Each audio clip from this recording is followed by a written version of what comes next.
Welcome to Parlay Friday. It is July 1st. We are heading into the holiday weekend. I'm Steve Armato, back with Anthony Saccone, and today we are joined by John Ryan of Sports Memo and Gambling USA. He utilizes fundamental research and data to identify betting opportunities, and he has been a major player in the sports betting space for 28 years now. He joins Parlay Friday today. John, welcome to the show. How are you?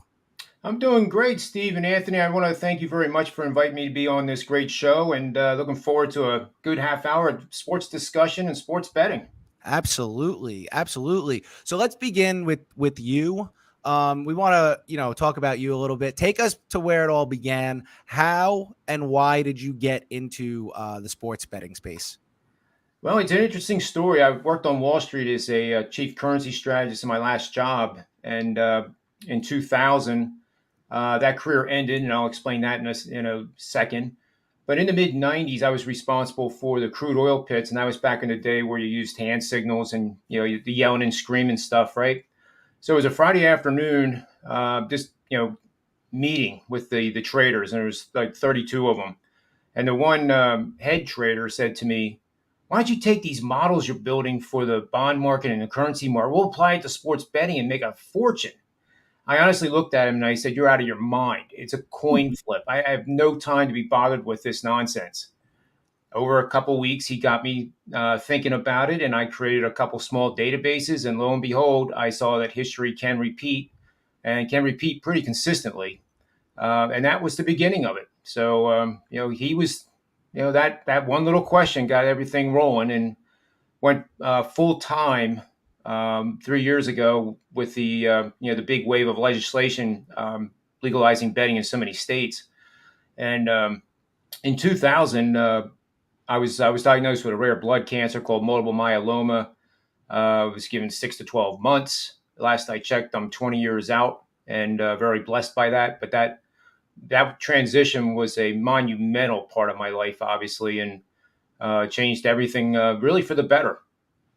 Wow, that's an amazing story. I mean, you beat the odds, and that's amazing. That's amazing to hear. Um, Thanks. It's Unbelievable. it is. It's a rare one that not too many people survive more than 3 to 5 years at the most. And through the bone marrow transplant, I actually, my new bone marrow cured the cancer, which is super super rare. So I'm not afraid to bet on long odds. I mean, you've already beaten them, so that's there you This go. is bonus. That's No, it. no doubt. Exactly. Yeah, I mean, beat the odds, you definitely have. And then, Joe, so with Sports Memo, so there is a rumor that has been going around that since January 1st, you are the number one capper at Sports Memo. So, what are some of the things that you use in order to be able to win at such a high betting percentage? Well, there's a lot of stuff I learned on Wall Street that I carry over to this industry, and one of those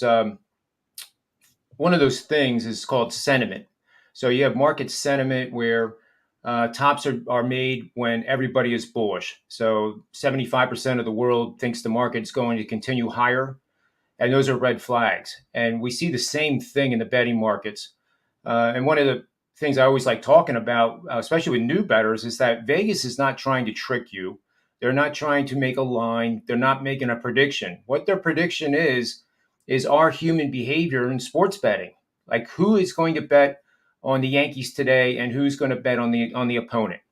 So they establish a line where they're going to get maximum optimization of that money being bet for their own, checking accounts. Football, they could care less whether the Jets cover or the Jets lose. As long as they have equal money on both sides, they get 10% no matter who wins. So, that's rule number one. Vegas is setting a price, just like the market makers in New York set a price for Apple Computer every morning at 9:30. It's the same process. Now with sentiment, we see a lot of times in the betting market, especially the NFL, where a team might get on a roll and then all of a sudden the whole world is on them. And then, it's almost shocking to the world when that underdog, usually an underdog, upsets that favorite that everybody bet on. So that's one of the big things I do. I'm also a certified Twitter developer, so I get the APIs, and I can go in the back end and dig pretty deep. And I have a sentiment application that assesses what the betting community's temperature is for any game. And that has really brought a lot of value because it's the same thing. It produces a pie chart. In a future show, I'll definitely show them to you. And it measures 2,500 tweets, and it identifies people talking about a certain team. I use the hashtag for the team, and it'll do positive tweets, negative tweets, neutral tweets. And when it's all negative, like it can happen in the New York and Philadelphia markets, as we know, it's a contrarian indicator.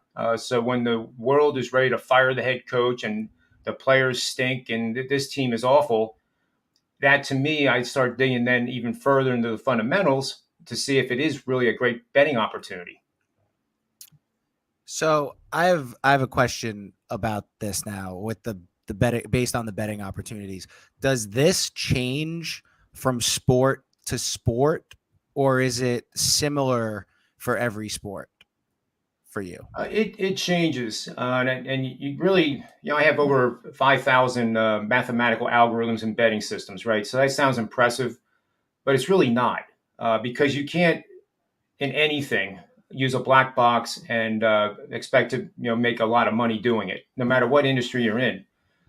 So it's a starting point with the analytics, and from sport to sport. For example, NHL, for whatever reason, I really can't name more than a couple players on any given team. It's not my forte.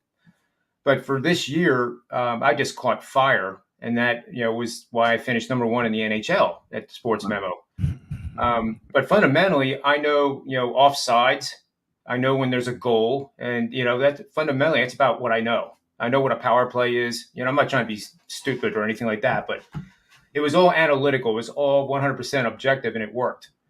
Football, however, is a different animal, and I entered the circuit contest every year, and the Westgate, and now DraftKings, and that's a totally different. We had to have a whole show about the contest and the strategies there, because you're really not approaching the contest to make money.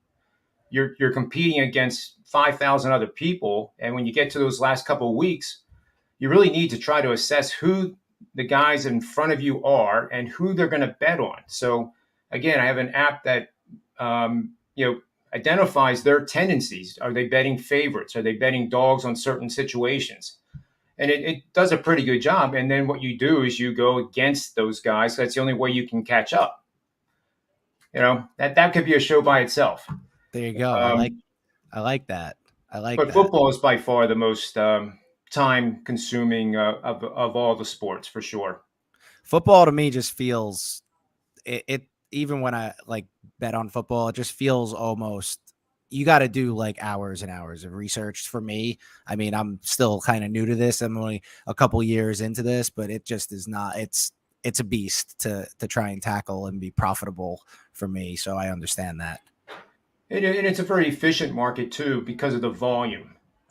It's the easiest sport for Vegas to establish a betting line, and they obviously make the most money in the NFL and college football than the other sports.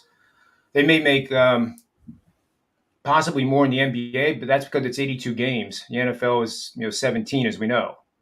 But yeah, the NFL is fun to play, no doubt about it, and especially in game. If you want me to talk about that for a little bit, that really go ahead about it. Yeah, give us some in-game tips here. I'll try to keep it simple as possible. There's a metric on Wall Street used for option trading called implied volatility that you may have heard of.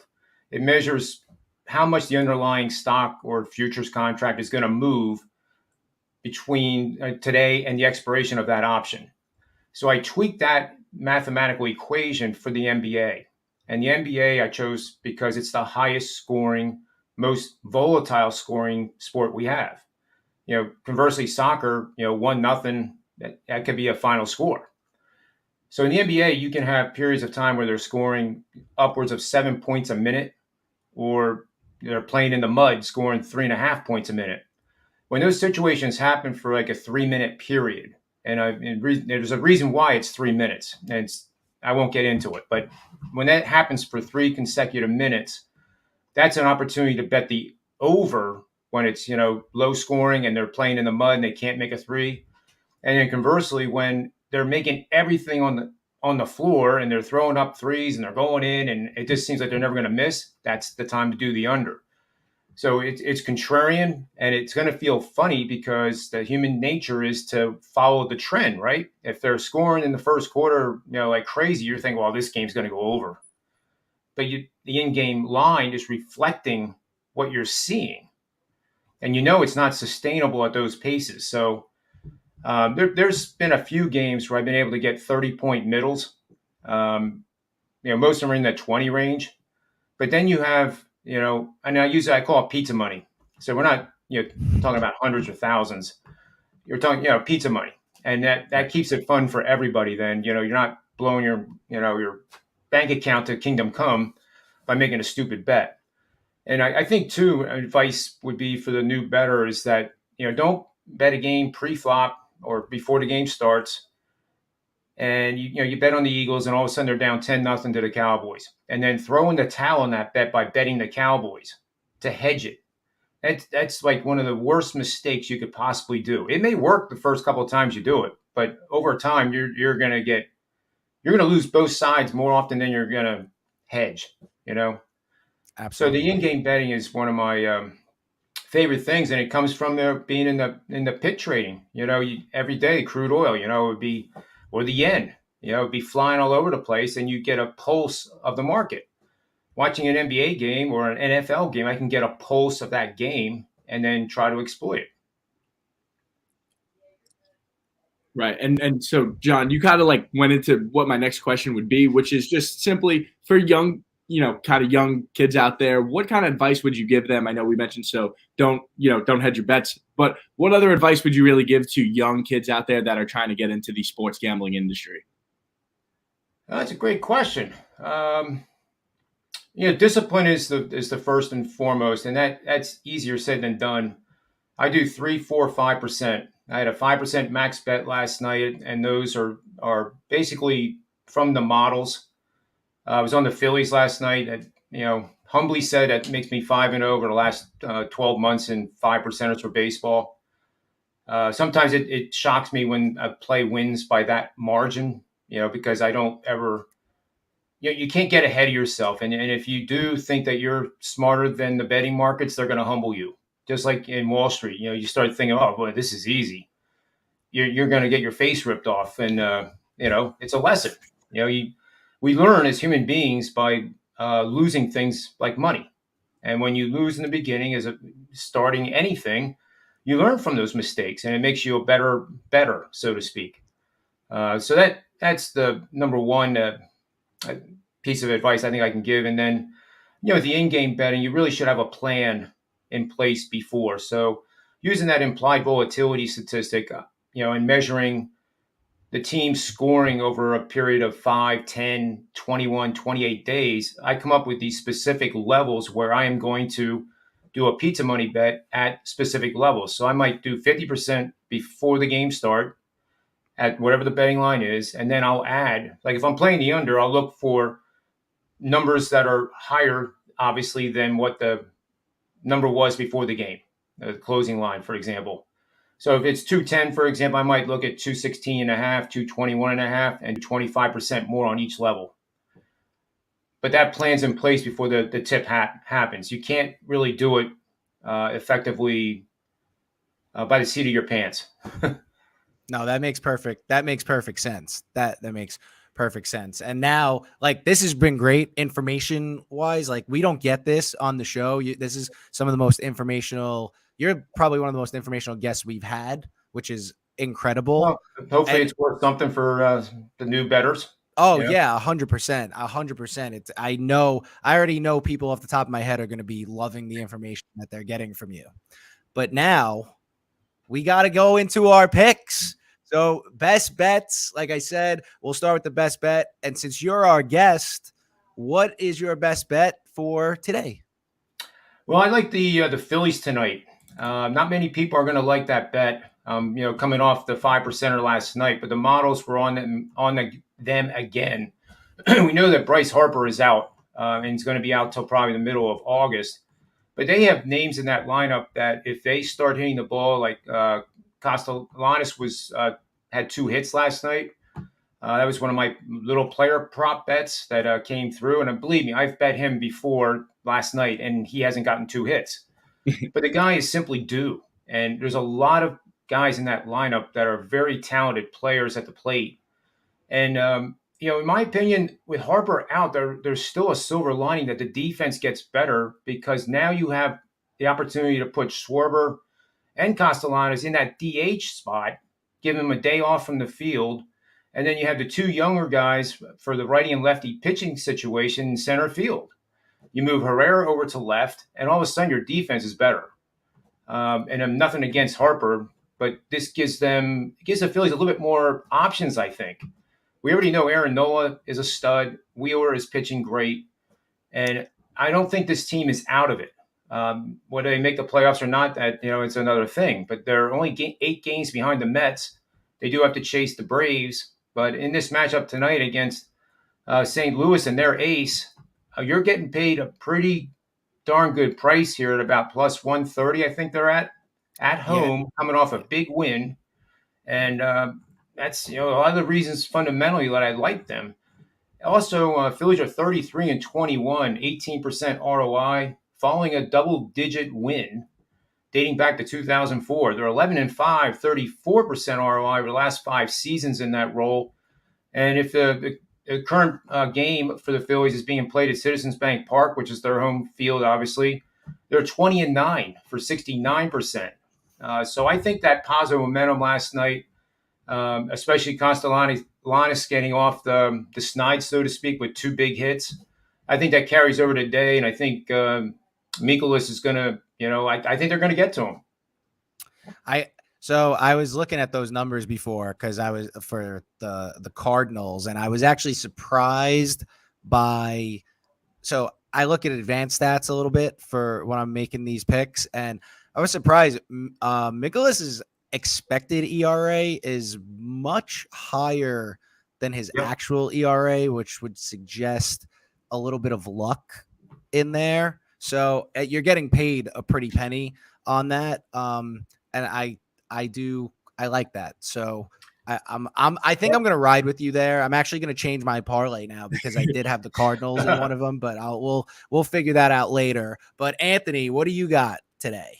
I like that, flipping all around. So I'm trying to stay with value again, best bet. So I am taking, it's a bit of a risk, but we're going Cubs on the money line. Good value though. You get them at plus 122 against the Red Sox at home. You have Rich Hill taking on Adrian Sampson. Rich Hill with a 4.09 ERA. I know he's been good on the road, but you know what? This seems just like a Cubs special day today. 2:00 start, typical Cubs afternoon Friday start. Slugger's Bar, hopefully he's going to be rocking, I'm sure. It's a great place right there. And then Adrian Sampson on the mound for the Cubs has a 1.69 ERA. I know he's only thrown 10 innings, but if you're the Red Sox, you haven't seen him. So maybe it takes a little adjustment, a little getting used to. You're seeing a new guy for the first time in a while. So if the Cubs could get some runs on the board, they won 3 of their last 4, and they scored, I believe, 15 runs last night against the Cincinnati Reds. So they're coming in swinging a bit of a hot bat. So let's try and cash in on some value with the Cubs at plus 120. I don't totally hate it because the Cubs are like 10th in the league against lefties, but in OPS at least. But it scares me. I don't know, John. What do you think? You think Cubs and afternoon games and the pubs all being open and the fans being all lathered up, I want to know which direction the wind's blowing. Yeah. Right. It's I forget what it is, like the over and the Cubs winning when it's 20 miles an hour or more. Oh yeah. It's a pretty amazing number. So even if it's 10 or 15 miles an hour, I think that benefits the Cubs certainly. Absolutely. And Boston's hot. Boston is in that role where regression is Stu. Yeah, exactly. 100%. So I have a scary one because it's in Coors Field. I'm doing Rockies first 5 -0.5. It's at plus 108. This is a situation where when I look at the numbers, if you went with the first 5 money line, it's minus 120, and if you do the run line, it's plus 108. I'll take the plus 108 because I'm really not in this for pushes. Rockies are the best offense in the MLB at home in the OPS department. They're throwing Antonio Senzatella, who on the surface you probably think he's not very good, which he isn't very good, but his ERA in Coors is 3.52 and his ERA on the road is 6.86. So he does pitch better in Coors. He doesn't strike anybody out really, puts a lot of guys on base, but the D-backs over the last 2 weeks, 29th in the league in OPS, and they're tied for 27th in runs scored. I'm basically betting that the Rockies offense is better than the Diamondbacks offense in Coors Field for the first 5 innings. And like I said, that's why I'm going with the run line at plus 108 instead of the money line at minus 120. That's my best bet for today.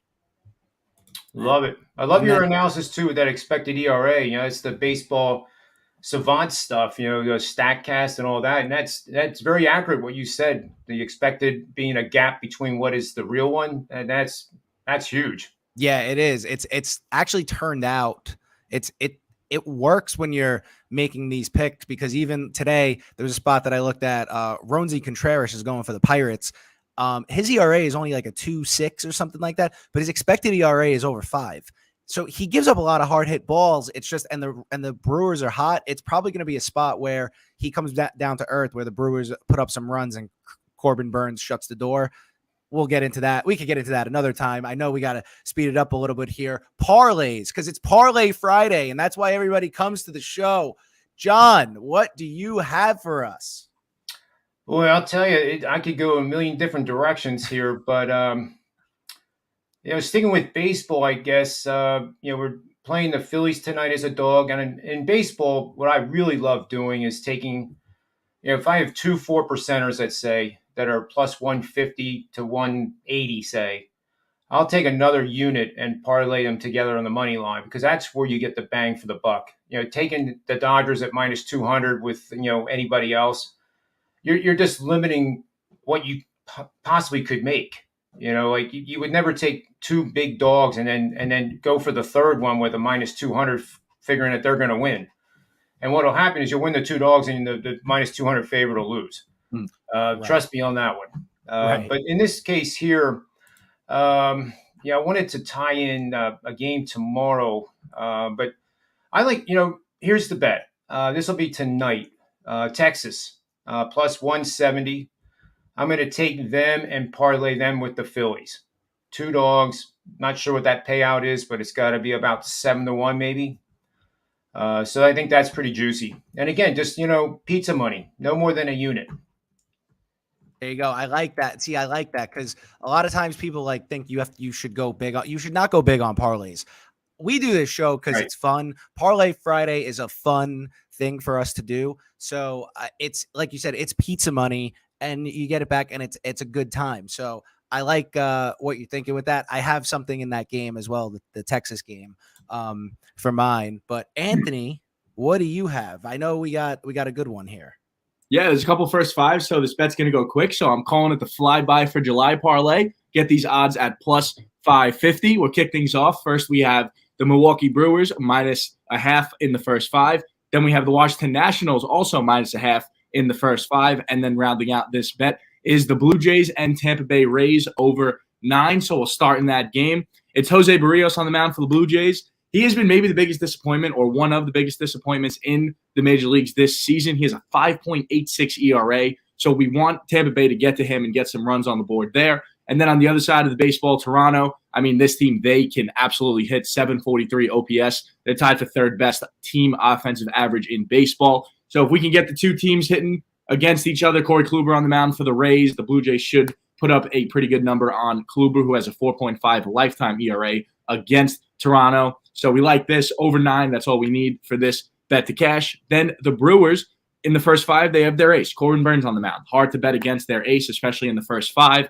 The 2.4 ERA with 119 strikeouts on the season, showing why he was the Cy Young a season ago, taking on the Pittsburgh Pirates tonight. So if they get a few runs in the first couple innings, I do like this bet to hit. And then lastly, Nationals taking on the Marlins. First 5, Josiah Gray. He's been a bit of a bright spot in a rough year for Washington. In his last game, he's coming off his best outing of the year, where he threw 7 innings of 2-run, 9-strikeout baseball against the Texas Rangers a week ago. So I like the Nationals and Josiah Gray as they're taking on Trevor Rogers and the Miami Marlins. Rogers has been pretty brutal this year, ERA of basically almost a 6. So we're going to take the Nationals in the first 5, money line, and you get these odds at plus 550. July is here, so let's kick the month off the right way with a win.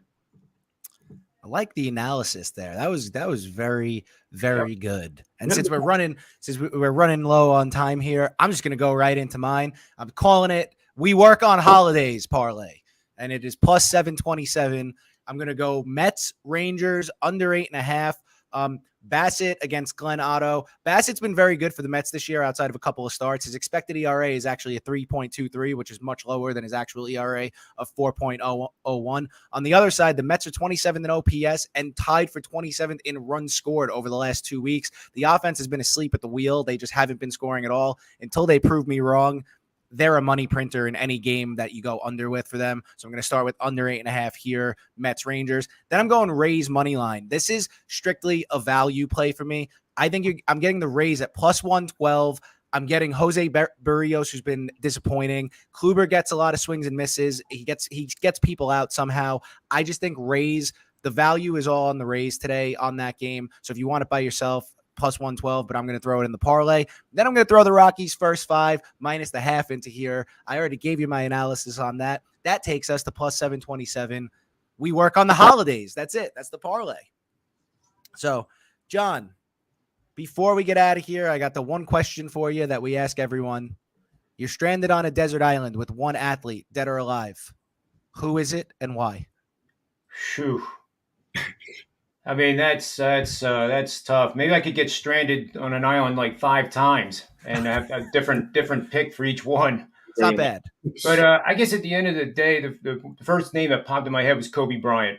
Okay. And, that arguably has been my favorite player over many, many years. I mean, Jordan's up on that list too. As a golfer, I'm an avid golfer. I always liked Greg Norman. Not so sure about that right now. I don't understand what's going on with that, but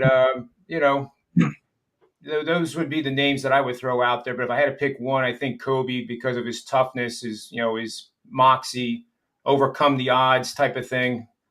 You guys are getting off that island with Kobe. Yeah.